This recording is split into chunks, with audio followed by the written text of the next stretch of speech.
गई तोर काम कर। चल जो जो बाबू जो जो।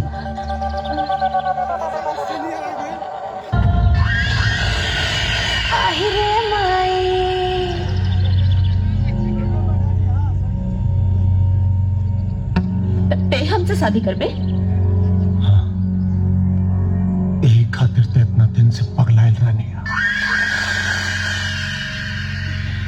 तो अपना पहल की मेरा रुके का कर बे? हमरा मरद लगे सुताई बे ओकरा के। बा आपन इज्जत पर आए तो ठिकरे ला कर। गरीब के इज्जत लूटे खातिर बाजा गाजा के साथ आई पड़े। सिउ सिउ सिउ सिउ लूटे ना, मालिक तोरा इज्जत में चार चाद लगावे आइल बाड़े। अपन बहन बेटी के इज्जत के सौदा करी है मौका से। जब अपना जान पे तोरा के नंगा करके बिठाई हो ना, तब पता चले कि हम मौका है कि तोर पता। शादी का तैयारी करा सन। मालिक, अरे एकरे मंगिया में जवन सेनुरवा बा ना, उ सूरज के नाम के बा, ओकरा के धोई के मिटावे के ही पड़ी। मिटाओ एकर सैनूर मिटाओ सन।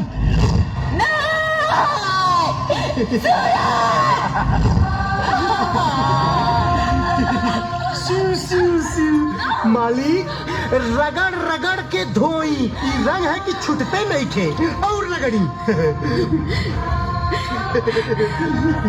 प्यार के रंग है पंडित। ए हमर मांग का हमार तन मन सब रंगाइल बा। हमार मांग के सेनूर छूटे से पहले अगर सूरज ना आयल तो खुशी खुशी एक रात खातिर तोहर रखेल बना।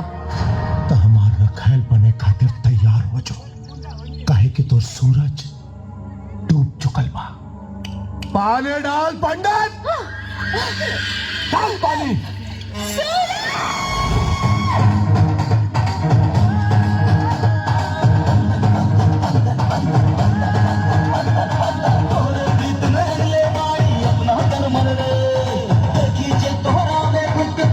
दर्पण रे बंधन बंधन प्यार के बंधन, बंधन बंधन प्यार के बंधन।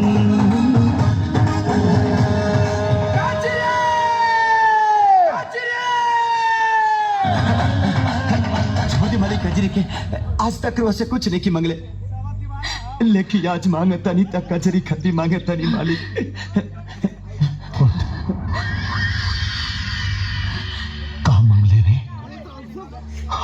हमार जान, हमार जान मांगा था रे।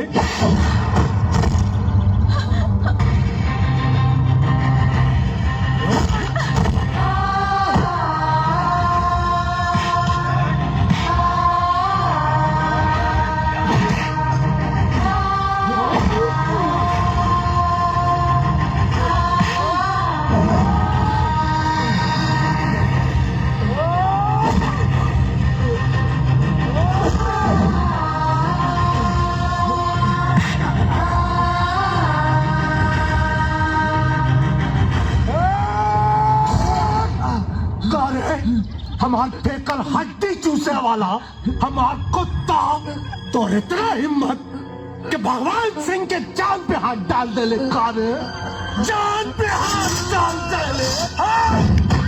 अरे तोरा के जिंदा रहे का कोनो हक नहीं खे। खत्म हुई कहानी। बस भगवान सिंह बस, जितना तुर नमक खैलरनी हो खून की तरह बह गई। अब नस नस में खाली कजरी के प्यार दौड़ता और एक एक कतरा तूफान के बराबर बा। ई देख नमूना।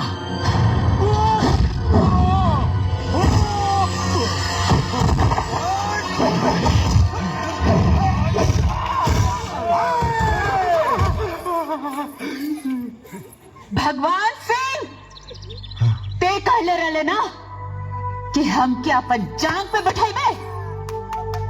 ये देख सूरज, ये है हमारा असली जगह।